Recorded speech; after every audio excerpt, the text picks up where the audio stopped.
Le petit matin sur le Perthus était différent. Ce 15 août 2019, un brouillard descendu des Pyrénées-Orientales enveloppait la route menant au poste frontière, estompant les contours du paysage.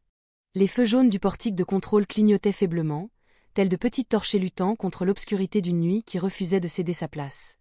Dans les villages alentours, les habitants dormaient encore profondément. Mais au poste de contrôle, les douaniers et les gendarmes veillaient, l'œil aux aguets. Ils ignoraient que cette aube marquerait le début d'une histoire sombre, une cicatrice indélébile dans la mémoire collective. Un vieux camion frigorifique immatriculé en Espagne franchit lentement le portail. Le son de son moteur était lourd, asthmatique, crachant une fumée grisâtre qui se mariait à la brume fine. Derrière le volant, un homme maigre au visage cireux. Son front était moite de sueur, malgré la fraîcheur matinale. Son regard était fuyant. Chaque fois que le faisceau d'une lampe torche balayait sa cabine, il baissait vivement la tête. Le commissaire divisionnaire Luc Dubois, qui supervisait le service de nuit, l'observa avec une attention soutenue. Il n'était pas un novice à la frontière. Des décennies de service avaient aiguisé son instinct pour déceler l'anomalie dans le comportement humain. Et son instinct lui hurlait que quelque chose clochait terriblement. Les mains du chauffeur, un certain Yanis Belkacem, tremblaient sur le volant. Ses paroles étaient saccadées, et l'excuse qui sortit de sa bouche semblait grotesque. Il prétendait transporter du poisson frais pour le marché de Rungis et interdisait l'ouverture du camion, prétextant que la chaîne du froid serait rompue au contact de l'air extérieur. C'est précisément cette insistance qui fit basculer le soupçon en certitude. D'un geste de la main, ferme et sans appel, le commissaire Dubois ordonna à ses hommes d'ouvrir les portes du conteneur. Plusieurs agents s'approchèrent, tirant sur le lourd levier de métal rouillé. Un grincement strident déchira le silence avant que les portes ne cèdent enfin. Une vague d'air glacial, si intense qu'elle semblait mordre la peau, s'échappa du camion, se mêlant à la brume ambiante. Mais ce n'était pas le froid qui figea tous les hommes sur place. C'était l'odeur. Une odeur douceâtre et putride, l'odeur indubitable de la mort, qui saisit la gorge et souleva les estomacs. Le faisceau d'une puissante lampe torche fut dirigé à l'intérieur, et la scène qui apparut pétrifia les agents, leurs bottes comme soudées au bitume. Derrière les portes d'acier, il n'y avait pas de poisson frais. Il n'y avait que des corps. Des corps gelés, rigides, empilés les uns sur les autres dans un chaos macabre. Des visages blêmes, des yeux mi-clos, comme figés dans un long rêve qui ne connaîtrait jamais de fin. Certains étaient à peine sortis de l'adolescence. Leur corps décharné témoignait d'une faim qui avait duré trop longtemps. Ce spectacle fut un coup de poing en pleine poitrine. Le silence tomba sur le poste frontière. Pas un cri, pas un pas précipité. Seul le murmure du vent s'engouffrant depuis les montagnes et le battement sourd du cœur des témoins. Le commissaire Dubois serra les poings si fort que ses articulations blanchirent, luttant pour maîtriser le flot d'émotions qui menaçait de le submerger. Il savait que ces 30 jeunes vies n'étaient pas qu'un chiffre. C'étaient 30 espoirs, 30 avenirs anéantis sur la route obscure de la traite des êtres humains. La zone fut immédiatement bouclée. Du ruban jaune de la gendarmerie fut déroulé, barrant tout accès. Chaque entrée, chaque sortie, était désormais sous surveillance stricte. L'identité judiciaire fut appelée en urgence depuis Perpignan, puis la direction centrale à Paris fut alertée. Les ambulances commencèrent à arriver, leurs gyrophares silencieux déchirant la pénombre. La nuit qui aurait dû être calme se transforma en une longue veillée, baignée de la lumière crue des projecteurs et du son des pas lourds sur l'asphalte. Un par un, les corps furent extraits avec une délicatesse infinie, recouverts d'un drap blanc, puis déposés en rangées ordonnées sous une tente de fortune. Personne ne dormit cette nuit-là. Les greffiers prenaient des notes avec des mains tremblantes. Les téléphones des officiers ne cessaient de sonner, relayant les ordres, demandant des précisions. Les yeux de certains agents, pourtant endurcis, s'embuèrent de larmes. Ils avaient conscience que ce n'était plus une simple affaire frontalière. C'était une tragédie humanitaire d'une ampleur effroyable. De l'autre côté de la barrière de sécurité, dans les modestes maisons du Perthus, la nouvelle de la découverte de dizaines de cadavres commençait à se répandre comme une traînée de poudre. Quelques habitants qui se rendaient au marché matinal s'arrêtèrent, stupéfaits par le balai des ambulances. Les chuchotements s'élevèrent. Certains se couvraient la bouche de la main, d'autres récitaient une prière à voix basse. Une femme d'âge mûr, la voix brisée, murmura qu'il y avait peut-être parmi ces corps le fils d'un voisin, parti chercher du travail en Espagne depuis des mois et dont on était sans nouvelles. L'atmosphère devint encore plus lourde lorsque les cloches de la petite église du village se mirent à sonner pour l'Angélus. Leur son se mêla aux sanglots étouffés de quelques épouses de gendarmes, venues apporter des thermos de café et des croissants. Elles ne parlaient pas beaucoup, se contentant de regarder avec anxiété leur mari, fils ou frère s'affairer sur la scène de crime. Cette nuit semblait plus longue que les autres, comme si le temps lui-même hésitait à avancer. Au milieu de ce chaos maîtrisé, le commissaire Dubois resta un long moment immobile, le regard fixé sur le camion frigorifique. Son visage était dur, mais une lueur de douleur brillait dans ses yeux. En son fort intérieur, il se fit un serment, cette affaire ne serait pas classée sans suite. Il pensa à son propre fils, étudiant à la Sorbonne. S'il baissait la garde, son fils, ou le fils de n'importe qui dans ce pays, pourrait subir le même sort. Cette pensée renforça sa détermination. Alors que le jour se levait enfin, l'air au Perthus se réchauffa légèrement. Le brouillard se dissipa, dévoilant les sommets des Pyrénées. Mais la tristesse qui s'était installée dans le cœur des agents et des habitants, elle, ne faisait que s'épaissir. La dernière ambulance quitta le poste frontière, sa sirène discrète accompagnant les corps gelés vers l'Institut médico-légal de Montpellier pour identification. Et c'est à cet instant qu'une décision majeure fut prise. Un rapport complet, accompagné de photographies et des premières déclarations du chauffeur, Yanis Belkacem, fut envoyé en urgence à la direction centrale de la police judiciaire à Paris. En moins de 24 heures, la DCPJ mit sur pied une unité spéciale, nom de code, unité 1508. Leur mission principale était claire. Trouver les responsables de cette tragédie, traduire les coupables en justice et s'assurer qu'aucun autre jeune Français ne soit trompé par de fausses promesses d'emploi à l'étranger. Ce qui avait commencé au Perthus n'était qu'un prologue. Un long voyage semé de mystères, de larmes de familles en attente et de la lutte acharnée des forces de l'ordre, au péril de leur propre vie, ne faisait que commencer. Le soleil montait doucement à l'horizon, ses rayons dorés perçant les derniers lambeaux de brume. La lumière se reflétait sur l'asphalte humide de la frontière, mais sa chaleur ne parvenait pas à effacer le froid qui glaçait le cœur de chaque personne présente. Le périmètre de sécurité jaune s'étendait, interdisant tout passage. Les curieux, tenus à distance, ne pouvaient qu'observer la scène avec un mélange de fascination et d'horreur. L'équipe de l'identité judiciaire de Montpellier arriva avec son équipement. Vêtus de combinaisons blanches intégrales, de gants et de masques, ils s'avancèrent avec une prudence méticuleuse. Un par un, les corps étaient sortis du camion, placés sur des brancards, puis recouverts d'un drap. Le silence était total, seulement rompu par le bruit des pas et le crissement des stylos sur les fiches de renseignement. Le commissaire Dubois marchait à leur côté. Il s'arrêtait parfois, contemplant ces corps figés, la poitrine oppressée par un poids immense. Il se répétait qu'il ne devait pas se laisser submerger par la tristesse. Une tâche colossale l'attendait, démasquer ceux qui osaient jouer avec les vies des enfants de la nation. Un jeune lieutenant s'approcha de lui, le visage blême. Il n'avait que 2 ans de service, et c'était la première fois qu'il était confronté à une telle horreur. Sa main tremblait en écrivant son rapport, et il devait s'interrompre souvent pour reprendre son souffle. Le commissaire Dubois lui posa une main sur l'épaule. D'une voix basse mais ferme, il dit « Nous ne devons pas flancher. Ils sont partis. Notre devoir, maintenant, est de trouver la vérité et d'offrir la justice à leur famille. » Ces mots firent hocher la tête au jeune officier, les yeux brillants de larmes contenues. Pendant ce temps, le chauffeur, Yanis Belkacem, était conduit dans une salle d'interrogatoire improvisée. Son visage était livide, la sueur froide perlait sur son front. Il répétait en boucle qu'il ne savait rien du chargement, qu'on lui avait juste demandé de convoyer la marchandise pour 500 €. Mais son regard fuyant, sa voix chevrotante et ses mains qui trituraient sans cesse son pantalon trahissaient son mensonge. L'inspecteur qui menait l'interrogatoire savait que cet homme en cachait bien plus qu'il ne le disait. À Montpellier, la nouvelle de la découverte des 30 corps se répandit comme une onde de choc.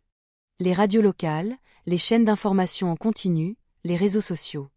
Tous relayaient l'information macabre. L'effroi saisit la région. Des prières s'élevèrent, mais aussi la panique.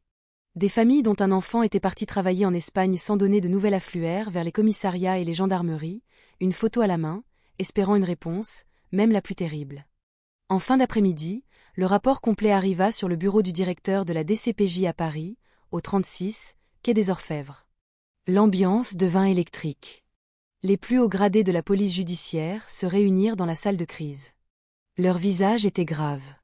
Les photos prises au Perthus furent projetées sur un grand écran, révélant l'insoutenable contenu du camion.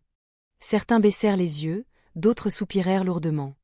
Tous comprenaient que cette affaire dépassait tout ce qu'ils avaient connu. Le commissaire Dubois fut contacté par visioconférence. D'une voix assurée, il relata chaque détail, depuis l'interception du camion jusqu'au transfert du dernier corps. Il affirma avec force que cette affaire était très probablement liée à un réseau de traite d'êtres humains extrêmement bien organisé. Son hypothèse fut renforcée par la découverte d'un document dans la poche de l'une des victimes, un contrat de travail au nom d'une agence artistique nommée Étoile Brillante Productions. Le nom sonnait inconnu, mais l'aspect du document alerta les enquêteurs. L'adresse du siège social était vague, et le contenu du contrat semblait avoir été rédigé à la hâte, plein de clauses abusives et de promesses extravagantes. Ce n'est pas de la simple immigration clandestine, déclara Dubois avec fermeté. C'est un réseau majeur, et nous devons en couper les racines. Suite à ce rapport, la décision de créer l'unité spéciale 1508 fut entérinée. Le nom de code fut choisi en référence à la date de la tragédie, le 15 août. Un symbole pour rappeler que l'enquête était une course contre l'oubli. L'unité était composée d'experts de divers horizons, des enquêteurs de la brigade criminelle, de l'Office central pour la répression de la traite des êtres humains, OCRTE, des spécialistes de la cybercriminalité et des représentants de la police judiciaire de Montpellier. Tous réunis autour d'une longue table, unis par la même détermination. 3 missions prioritaires furent définies. Premièrement, identifier toutes les victimes pour les rendre à leurs familles avec la dignité qui leur était due. Deuxièmement, extraire la moindre information du chauffeur du camion, aussi insignifiante soit-elle. Troisièmement, remonter la piste numérique de la fausse société Étoile Brillante Productions. La salle de réunion était silencieuse, mais chargée de tension. Chaque mot prononcé résonnait comme une promesse. Ils savaient que le temps jouait contre eux. Tant que ce réseau opérerait, d'autres jeunes tomberaient dans le piège des promesses fallacieuses, rêvant d'un avenir meilleur à l'étranger pour finir dans la souffrance et la mort. Dehors, la nuit parisienne battait son plein. Mais à l'intérieur du 36, quai des Orfèvres, un groupe d'hommes et de femmes portait sur ses épaules le lourd fardeau de protéger l'avenir de la nation. L'unité 1508 était née, et dès cette nuit, la première étape de l'enquête fut lancée. De retour dans sa modeste chambre d'hôtel Opertus, le commissaire Dubois s'assit un long moment, songeur. Il ouvrit son portefeuille et regarda la photo de sa famille, s'attardant sur le visage de son fils.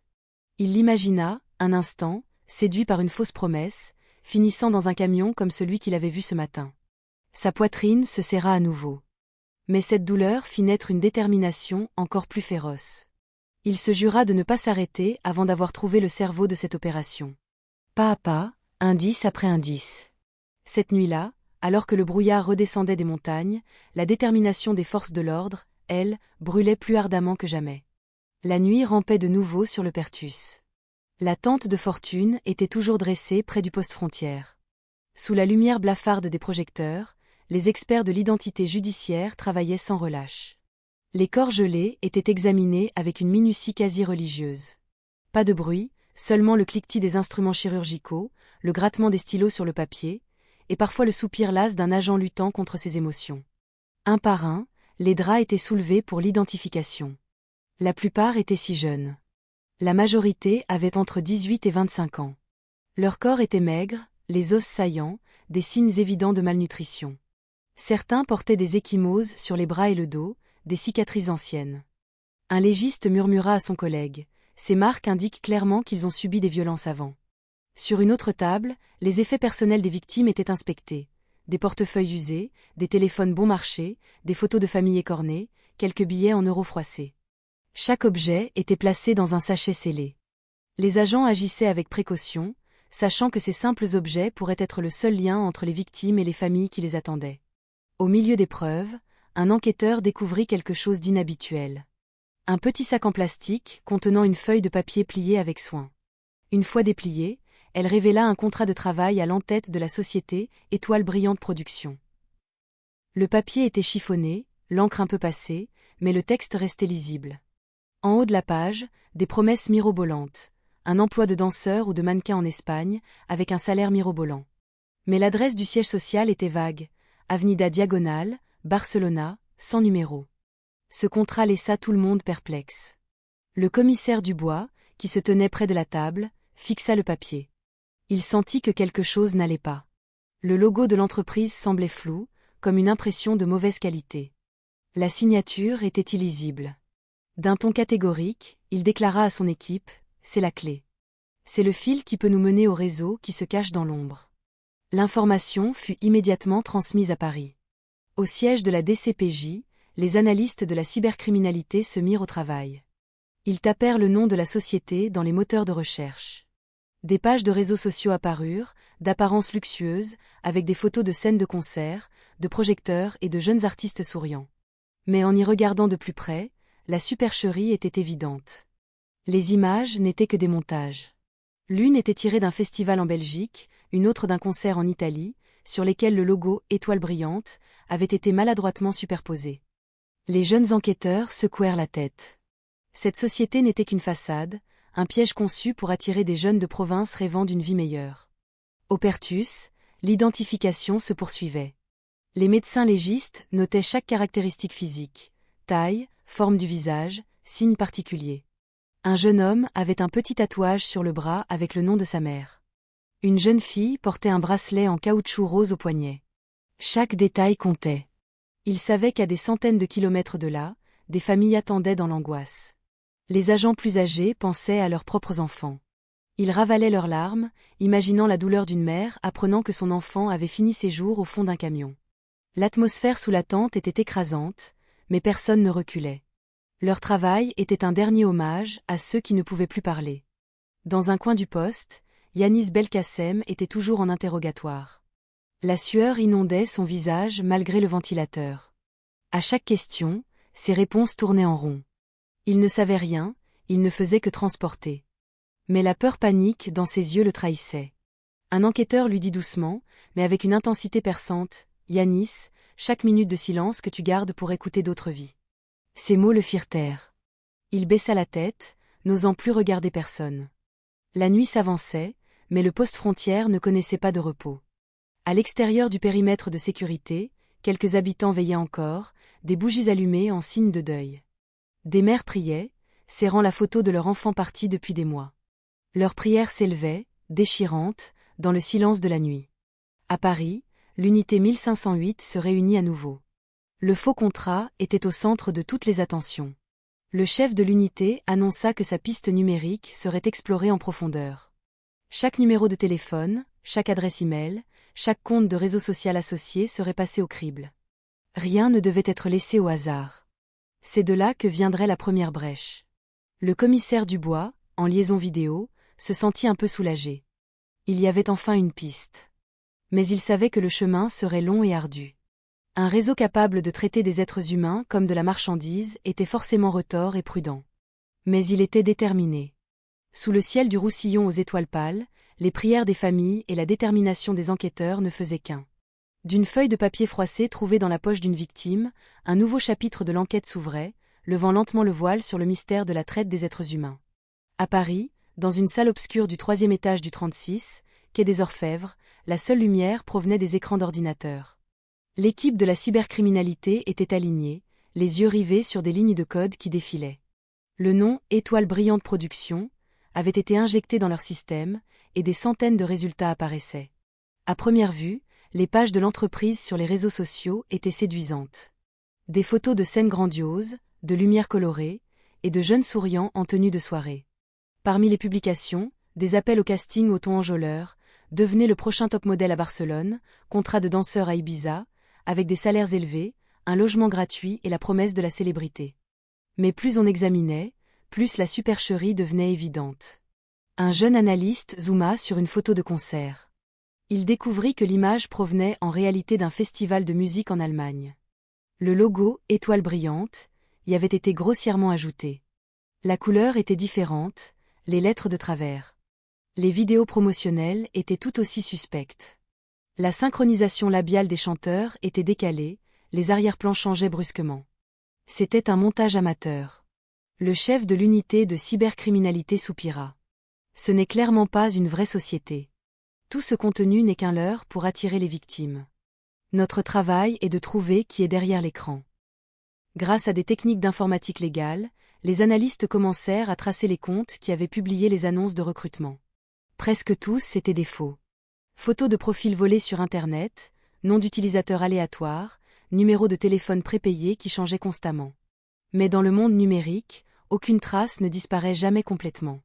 Chaque publication laissait derrière elle une adresse IP, une sorte d'empreinte digitale quasi impossible à dissimuler. Après plusieurs heures de travail acharné, l'équipe décela une tendance.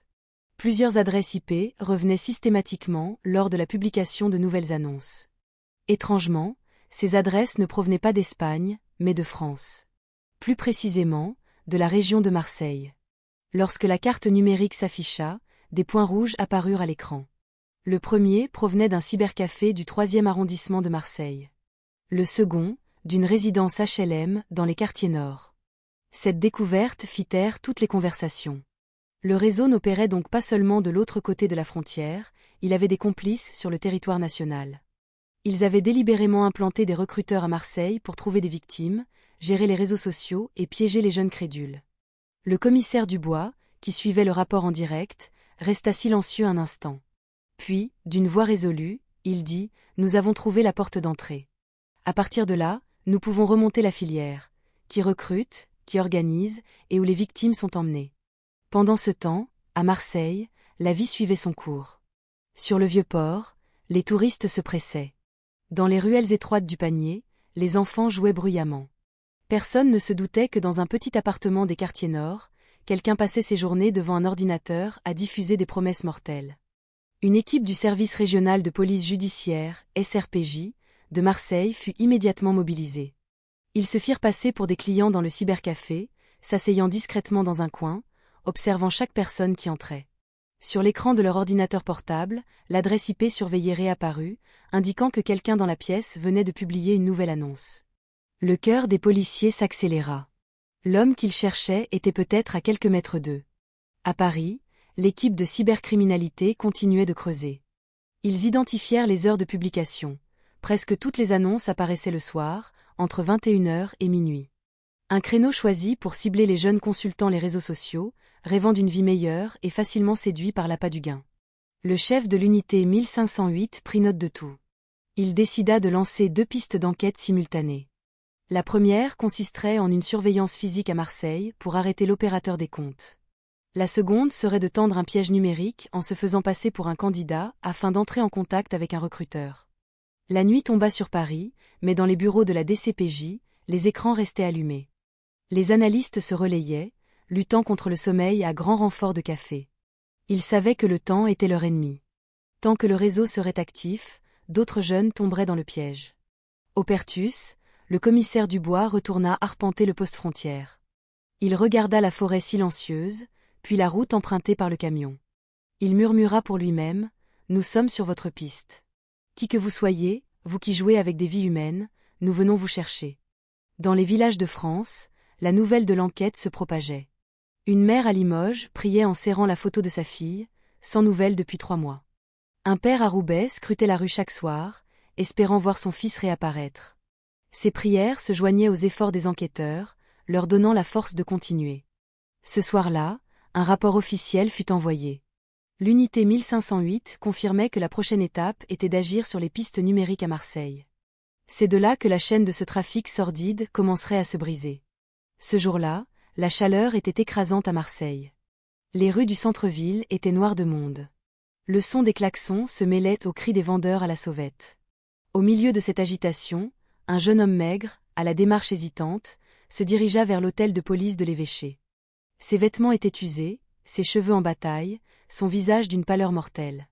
Il s'appelait Léo Martin, à peine 20 ans, originaire d'un petit village de l'Ardèche. Léo entra dans le hall, le regard vide. L'agent de garde sentit immédiatement que quelque chose n'allait pas. Le jeune homme tremblait de tout son corps, ses lèvres étaient sèches et ses yeux rougis, comme s'il avait pleuré pendant des jours. D'une voix rauque, il articula « Je veux faire une déposition. Je me suis évadé. De Barcelone. Je sais des choses sûres. » Ces mots firent l'effet d'une bombe. Le silence se fit dans le hall. Léo fut immédiatement conduit dans un bureau isolé. On lui donna un verre d'eau. Un inspecteur fut appelé pour prendre sa déposition. Dans le calme du bureau, Léo commença son récit. D'une voix brisée, il raconta comment on lui avait promis un travail de mannequin à Barcelone. Un recruteur l'avait approché sur les réseaux sociaux, lui offrant un contrat en or et un salaire mirobolant. Voulant aider sa mère, femme de ménage dans son village, Léo avait mordu à l'hameçon.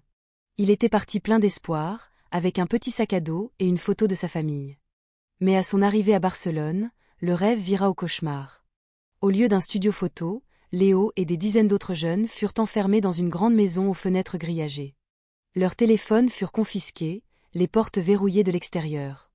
Chaque jour, ils étaient forcés de travailler devant des ordinateurs. Leur tâche, escroquer des gens sur Internet, créer de faux profils, séduire des victimes pour leur soutirer de l'argent. Ceux qui refusaient étaient punis. Ils étaient battus, privés de nourriture, ou enfermés dans une cave obscure. Léo lui-même avait été forcé de rester debout pendant des heures sans boire, juste pour une faute de frappe. Ses yeux s'embuèrent en se souvenant de son ami, un jeune homme nommé Thomas, tombé malade.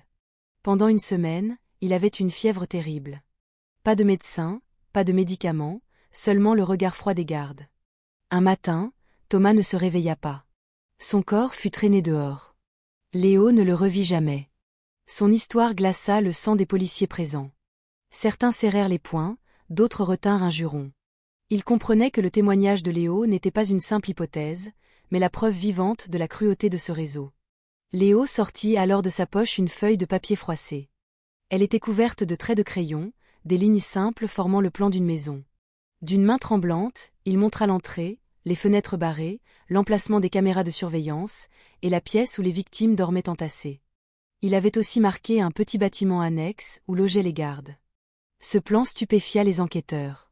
Ils avaient désormais une carte menant directement au cœur du réseau. Léo mentionna aussi deux noms cruciaux. D'abord, un homme grand et maigre nommé Alain, un Français qui travaillait pour le réseau espagnol. C'est lui qui organisait le travail des victimes et infligeait les punitions. Ensuite, une figure qu'ils appelaient le patron. Un Espagnol corpulent, à la voix rauque, qui semblait tout-puissant. Un seul de ses gestes pouvait décider du sort de dizaines de jeunes. Le commissaire Dubois, qui suivait l'interrogatoire en direct, sentit une montée d'adrénaline. Le témoignage de Léo était une clé en or. Avec lui, l'unité 1508 ne se contentait plus d'enquêter sur une tragédie passée. Elle avait une chance de sauver ceux qui étaient encore prisonniers. Pendant ce temps, en Ardèche, une femme d'âge mûr nommée Isabelle Martin attendait des nouvelles. C'était la mère de Léo. Depuis des mois, elle n'avait plus de contact. Chaque soir, elle s'asseyait sur le perron de sa petite maison, regardant la route, espérant voir son fils revenir. Quand la gendarmerie vint lui annoncer que Léo était sain et sauf, sous protection policière, elle s'effondra en larmes, remerciant le ciel. Le récit de Léo fut au centre de la réunion de crise à Paris. Le chef de l'unité afficha le plan au mur, marquant chaque pièce. Le silence était total. D'une voix grave, il déclara « Voici notre chemin. Nous devons agir vite avant qu'il n'y ait d'autres morts. » Léo fut placé dans un lieu sûr, sous protection rapprochée. Ses nuits étaient hantées de cauchemars, mais il s'efforçait de rester fort. Il savait qu'en témoignant, il pourrait sauver ses amis encore piégés. Tard dans la nuit, au 36, les lumières brillaient encore. Le plan dessiné d'une main tremblante était devenu la boussole de l'unité 1508. À partir de ces simples lignes, la voie vers une opération de grande envergure était tracée. La détermination des enquêteurs était à son comble.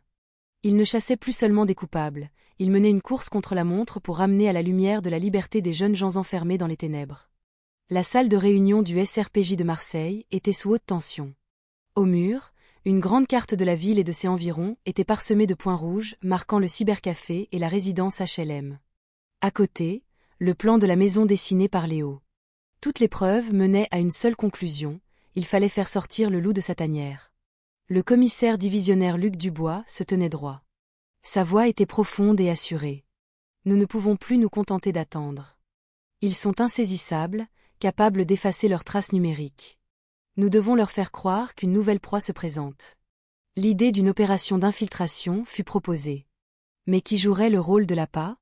Un silence s'installa, jusqu'à ce qu'une voix douce mais ferme se fasse entendre. « Permettez-moi, mon commissaire. » C'était le brigadier-chef Chloé Dubois. À 25 ans, son expérience au sein des services de renseignement était déjà solide. Son visage innocent, son regard franc et son léger accent provincial la rendaient parfaite pour jouer le rôle d'une jeune fille de la campagne cherchant du travail. Elle était aussi réputée pour son courage. Ce soir-là, son regard était inébranlable. Le commissaire Dubois la fixa longuement. Il était inquiet. L'opération était extrêmement risquée. Si sa couverture tombait, la vie de Chloé ne tiendrait qu'à un fil. Mais il savait aussi que sans cette étape, il serait difficile de démanteler le réseau. D'une voix lourde, il consentit, Si vous êtes sûr de vous, nous vous soutiendrons. Chloé hocha la tête, un sourire confiant aux lèvres. L'opération fut préparée avec une minutie extrême. Chloé devint Léa, une jeune fille d'un village de l'Aisne, déscolarisée, cherchant du travail pour aider ses parents. Elle créa un profil sur les réseaux sociaux avec des photos simples, exprimant son désir de travailler à l'étranger. Il ne fallut pas longtemps pour qu'un homme se présentant comme Karim la contacte. Ses messages étaient pleins de promesses, un travail de serveuse à Barcelone, un salaire élevé, un logement gratuit. Son discours était rodé, celui d'un prédateur habitué à piéger ses proies. Chloé répondit avec une fausse naïveté. Karim, se sentant en confiance, redoubla d'efforts. Toute leur conversation était enregistrée et surveillée par l'unité 1508. Après plusieurs jours d'échanges, Karim proposa une rencontre. Le lieu fut fixé, un petit café sur le cours Julien, au cœur de Marseille. Chloé s'y rendrait avec des vêtements simples et un air plein d'espoir. Autour du café, des dizaines d'agents en civil seraient déployés, faux clients, vendeurs ambulants, chauffeurs de VTC. Le jour J, en fin d'après-midi, Chloé entra dans le café. Elle s'assit à une table dans un coin. Ses mains étaient froides, mais son visage restait calme. Peu après, un homme à l'allure soignée s'approcha. C'était Karim. Il s'assit en face d'elle, un sourire charmeur aux lèvres. « Tu n'as pas à t'inquiéter, dit-il d'une voix douce. Suis-nous et tu auras tout ce que tu veux. » Chloé baissa les yeux, feignant la timidité. Elle sortit une photo de sa famille de son sac. « Je veux juste aider mes parents, » murmura-t-elle. Karim rit doucement. « Crois-moi, tu as choisi le bon chemin. » La conversation, enregistrée par un micro caché dans le sac de Chloé, renforçait les preuves contre lui. À l'extérieur, les policiers étaient prêts. La rencontre dura une demi-heure. Karim donna à Chloé un autre numéro et promit de la rappeler pour organiser son départ. Au moment où il quitta le café, le signal fut donné. En quelques secondes, la rue se transforma. Des agents surgirent de toutes parts, lui barrant la route. Surpris, Karim tenta de fuir, mais il fut immédiatement maîtrisé. Des menottes se refermèrent sur ses poignets. Il fut poussé dans une voiture banalisée, le visage blême. Sur lui, les policiers trouvèrent plusieurs téléphones, des cartes SIM et un carnet avec des noms et des numéros. Parmi eux, un nom revenait souvent, Madame Sylvie. Cette nuit-là, l'unité 1508 venait de toucher le cœur du réseau. La voie vers les véritables cerveaux était désormais ouverte. Karim Haddad était assis sur une chaise métallique dans la salle d'interrogatoire. Son visage était pâle, la sueur coulait sur ses tempes malgré la climatisation. Ses mains étaient menottées. Depuis son arrestation, il niait tout en bloc. Il se disait simple intermédiaire, ignorant tout du sort des personnes qu'il recrutait. Mais les enquêteurs n'étaient pas dupes. Son téléphone contenait des dizaines de conversations de recrutement, des listes de noms, d'âges, et même des tarifs. Après une heure d'interrogatoire stérile, un inspecteur changea de tactique. Il posa sur la table les photos des victimes du camion du Pertus. Des visages jeunes, figés par le gel. Le regard de Karim changea. D'une voix tremblante, il finit par craquer, « Je ne faisais qu'obéir aux ordres. C'est Madame Sylvie qui décide de tout. » Ce nom devint la priorité absolue. Qui était-elle? Karim expliqua que Madame Sylvie était une femme d'une cinquantaine d'années, originaire de la région. Dans le réseau, tout le monde l'appelait ainsi, avec un mélange de respect et de peur. En public, elle était charmante, se présentant comme une bienfaitrice aidant les jeunes à trouver du travail.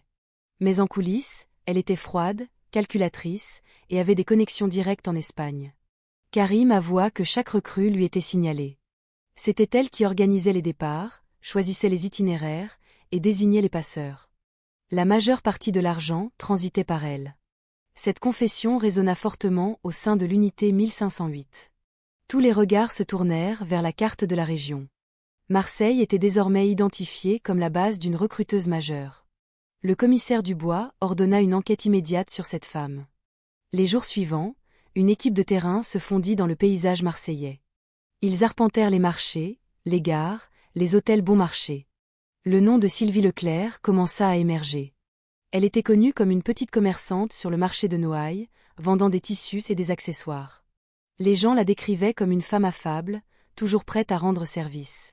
Personne n'imaginait sa double vie. L'équipe repéra une petite maison qu'elle louait en périphérie de la ville. Ils la surveillèrent pendant une semaine, notant chaque visite, chaque déplacement.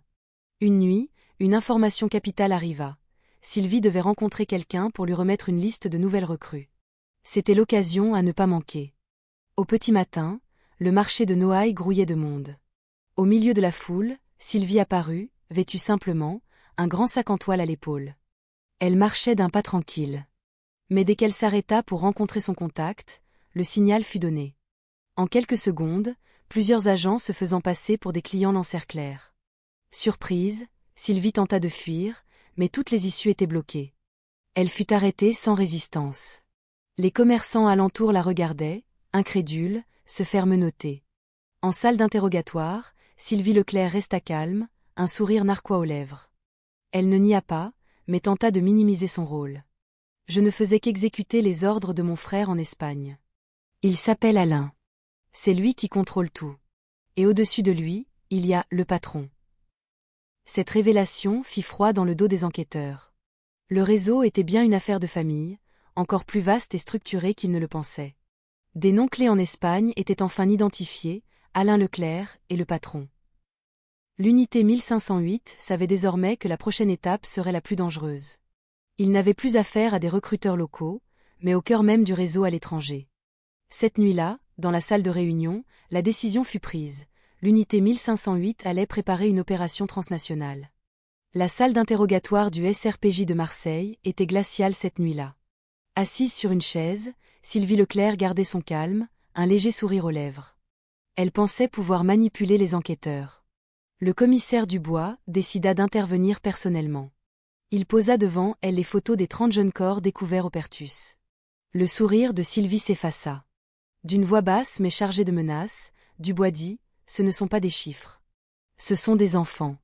Vous les avez recrutés. Vous les avez envoyés à la mort. » Sylvie soupira. « Je ne suis qu'un maillon de la chaîne, » dit-elle froidement. « Tout est contrôlé par mon frère en Espagne, Alain Leclerc. » Ce nom, déjà mentionné par le survivant Léo Martin, était enfin confirmé par une source interne. Sylvie continua. Alain n'était pas un simple exécutant.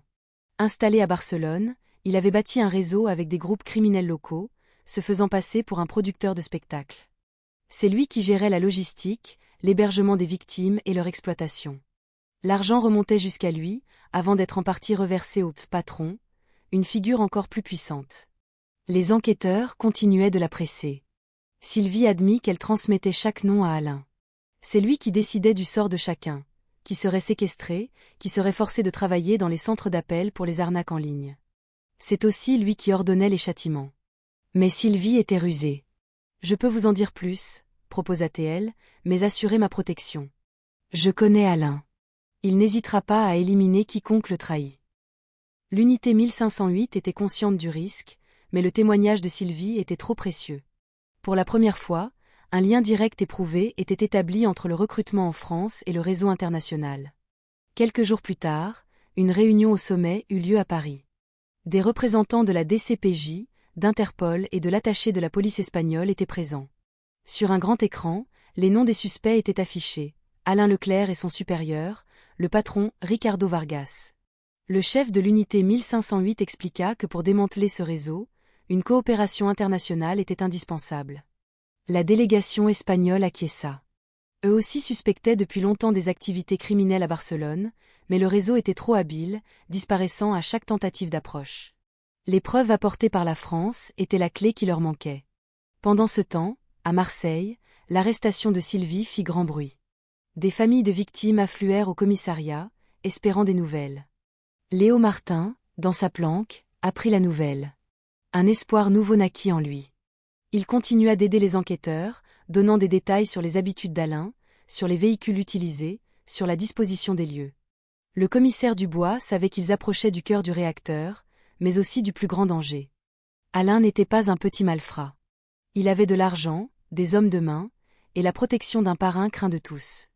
Un plan d'envergure fut élaboré. Une équipe spéciale serait envoyée à Barcelone pour travailler avec la Policia Nacional. L'opération devrait être rapide et chirurgicale. Chaque erreur pourrait coûter la vie des otages. Cette nuit-là, le commissaire Dubois regarda ses collègues. D'une voix grave, il dit « Nous avons perdu 30 jeunes au Pertus. Pas un de plus. Nous devons y aller. Dehors, le ciel de Paris était étoilé. Mais pour l'unité 1508, le voyage ne faisait que commencer. De l'autre côté des Pyrénées, Alain Leclerc et Ricardo Vargas les attendaient. La salle de réunion du siège de la Policia Nacional à Barcelone était chargée d'une tension palpable. D'un côté, des officiers espagnols en uniforme. De l'autre, les membres de l'unité 1508, arrivés la veille. Au centre de la table, une grande carte de la ville. Des points rouges marquaient les lieux clés, la maison où étaient détenues les victimes, le faux bureau des Étoiles Brillantes Productions, et une grande villa sur les hauteurs de la ville, supposée être le quartier général de Ricardo Vargas. Le commissaire Dubois prit la parole.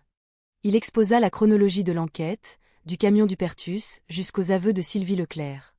Toutes les preuves pointaient vers Alain Leclerc et Ricardo Vargas. Un officier espagnol confirma qu'il surveillait ces lieux depuis des mois, sans jamais pouvoir intervenir faute de preuves suffisantes. Le réseau était trop mobile, déplaçant les victimes et corrompant des informateurs. Les renseignements français changeaient la donne. La réunion dura des heures. Chaque détail de l'assaut fut minutieusement planifié. Il fut décidé que l'opération aurait lieu à 3 heures du matin, lorsque la ville dort et que la vigilance des gardes est au plus bas. 3 équipes furent formées. La première pour la maison des otages. La deuxième pour les bureaux. La troisième, une unité d'élite franco-espagnole, pour la villa de Vargas. Dans leur base temporaire, les membres de l'unité 1508 se préparèrent. Les armes furent vérifiées, les gilets pare-balles enfilés. Les visages étaient graves. Le commissaire Dubois regardait les photos des victimes affichées sur un panneau. Leurs sourires innocents étaient un rappel constant de l'enjeu de la mission. Chloé Dubois, dont le courage avait permis d'en arriver là, vérifiait son équipement. Elle priait pour que cette opération mette fin au calvaire des victimes. Léo Martin était également présent, sous haute protection. D'une voix tremblante, il donna les derniers détails sur la disposition de la maison, l'emplacement des gardes, et prévint de la présence de chiens de garde à la villa. Vers 2 heures du matin, les équipes se mirent en place. Les véhicules banalisés quittèrent la base en silence, tous feux éteints. Ils glissèrent dans la nuit barcelonaise, transportant des dizaines d'hommes et de femmes déterminés. Le silence dans les voitures était total. La radio crépita. La mission principale était de sauver les otages. Chaque tir devait être justifié. Aucune erreur n'était permise.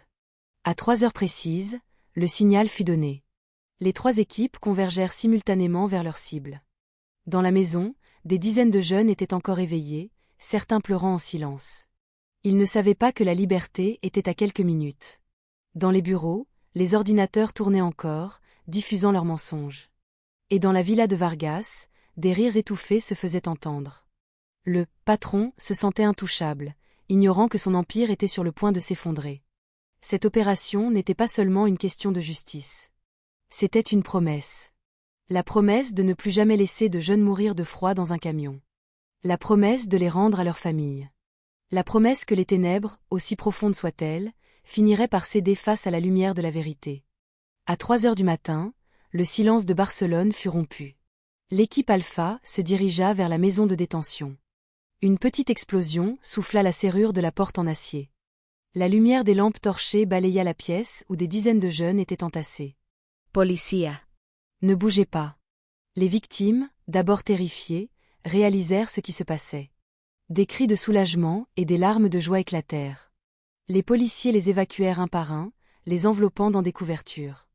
Certains s'agenouillèrent, embrassant le sol, n'arrivant pas à croire que leur cauchemar était terminé. À l'emplacement des bureaux, l'opération fut tout aussi rapide. Les quelques gardes présents furent neutralisés avant d'avoir pu réagir. Des ordinateurs, des disques durs, des centaines de documents furent saisis. Le centre névralgique de l'escroquerie était démantelé. Mais à la villa de Ricardo Vargas, une résistance acharnée les attendait. Dès l'approche des forces de l'ordre, les aboiements des chiens donnèrent l'alerte. Les hommes de Vargas sortirent, lourdement armés. Une fusillade éclata, le bruit des tirs déchirant la nuit. Les forces d'assaut franco-espagnoles avancèrent prudemment, se protégeant derrière des véhicules blindés. Le portail de la villa fut enfoncé. À l'intérieur, les gardes avaient barricadé l'entrée. Mais la puissance de l'équipe d'assaut était trop grande. Un par un, les gardes furent neutralisés. À l'étage, Ricardo Vargas, furieux, hurlait des ordres. À ses côtés, Alain Leclerc, paniqué, tentait désespérément de passer un appel. Il savait que c'était la fin. Les forces d'assaut firent irruption dans le salon principal. Après un court mais violent corax en grave corps, tous les hommes de main furent maîtrisés. Il fallut 4 officiers pour maîtriser Ricardo Vargas. Le colosse se débattit, mais finit par sentir le froid des menottes sur ses poignets. Alain Leclerc se rendit sans résistance, le visage défait. Cette nuit-là, plus de 50 autres victimes furent libérées de la villa. Elles sortirent, les yeux hagards, certaines tombant à genoux en pleurant. L'une d'elles brandit un petit drapeau français qu'un membre de l'unité 1508 lui avait donné. Le commissaire Dubois regarda la scène, les larmes aux yeux. La longue lutte commencée au Pertus portait enfin ses fruits.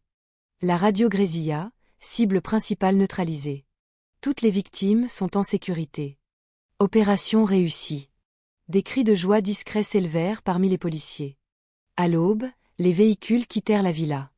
À leur bord, les victimes, épuisées mais libres.